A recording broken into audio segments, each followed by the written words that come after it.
मैं AI anchor सना आपको बताऊंगी स्विमिंग के बारे में। आखिर स्विमिंग कैसे एक खेल स्पर्धा बन गई, आज हम इसी पर बात करेंगे। स्विमिंग आज दुनिया का चर्चित स्पोर्ट बन चुका है, लेकिन क्या आपने कभी सोचा है कि जब इसे पहली बार एक खेल माना गया था तो वो किस रूप में थी? आइए आज हम जानते हैं इसी स्विमिंग का इतिहास। हालांकि मनुष्य स्टोन एज से ही तैराकी कर रहा है, लेकिन इसे एक खेल के रूप में पहचान 19वीं सदी की शुरुआत में ही मिली। Britannica.com के अनुसार आर्कियोलॉजिकल एविडेंस से पता चला है कि लोगों के तैरने का पहला रिकॉर्ड 2500 ईसा पूर्व बनाए गए मिस्र के चित्रों से मिलता है। गुफा में इससे पहले ही स्विमर्स स्टोन एज पेंटिंग्स बना चुके थे। प्राचीन यूनानियों और रोमनों ने बाद में सैनिकों को युद्ध के लिए ट्रेनिंग देने के लिए इसका इस्तेमाल किया और आगे चलकर ये पुरुषों की प्राथमिक शिक्षा का हिस्सा बन गया। ऐसा माना जाता है कि प्राचीन प्रशांत द्वीप वासियों ने अपने बच्चों को चलने से पहले तैरना सिखाया था। हालांकि 1896 में फर्स्ट ओलंपिक खेलों से पहले तक स्विमिंग रिक्रिएशनल एक्टिविटी के रूप में जानी जाती थी। खेल के शुरुआती दिनों में तैराक ट्रायल एंड एरर से प्रयोग करते थे और दूसरों को देखते थे, और तब ब्रेस्ट स्ट्रोक ही स्विमिंग का एकमात्र स्ट्रोक था। 1846 में ऑस्ट्रेलिया ने फर्स्ट स्विमिंग चैंपियनशिप की मेजबानी की। ये कई राष्ट्रीय टीमों के लिए प्रतिस्पर्धा करने का पहला अवसर था। इसके बाद के वर्षों में विभिन्न देशों ने अपने अपने कार्यक्रम आयोजित किए। 1920 के दशक में भारत को मौका मिला। 1896 में ओलंपिक खेलों से इसकी नई शुरुआत हुई। पहले ओलंपिक में सिर्फ 4 तैराकी स्पर्धाएं थीं, जिनमें से 3 फ्रीस्टाइल थीं।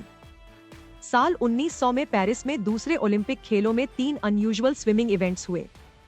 एक था ऑब्स्टिकल कोर्स, दूसरा अंडर वाटर स्विमिंग का ड्यूरेबिलिटी टेस्ट था, तीसरी 4000 मीटर स्पर्धा थी, जो अब तक की सबसे लंबी तैराकी स्पर्धा थी। इन तीनों में से किसी को भी ओलंपिक में दोबारा शामिल नहीं किया गया। शुरुआती ओलंपिक खेलों में महिलाओं को स्विमिंग मुकाबले से बाहर रखा गया था, लेकिन 1912 के स्टॉकहोम ओलंपिक में पहली बार महिलाओं को इस खेल में शामिल किया गया।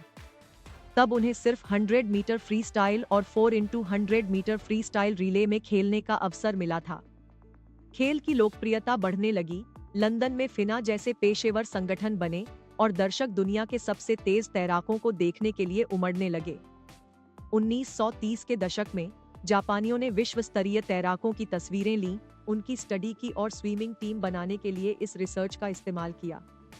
1932 में इस टीम का दबदबा साफ दिखाई भी दिया। द्वितीय विश्व युद्ध के बाद का वक्त इनोवेशन के लिहाज से एक व्यस्त समय था। तेजी से बदलती दुनिया में तकनीक को लेकर कई बड़े बदलाव दिखाई दे रहे थे। इसका असर स्विमिंग पर भी हुआ। लेन लाइंस बनी और इंडोर कंपटीशन पूल भी तैयार किए जाने लगे।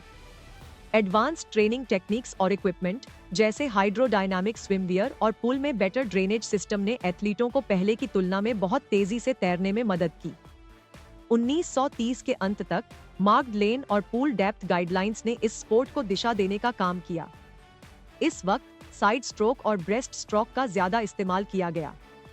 50 के दशक में मॉडर्न स्ट्रोक्स इस खेल में शामिल हुए और इंडियन स्विमिंग में भी एक अलग तस्वीर नजर आने लगी। बटरफ्लाई स्ट्रोक और फ्लिप टर्न मूवमेंट को पहली बार 1956 के मेलबर्न ओलंपिक में शामिल किया गया।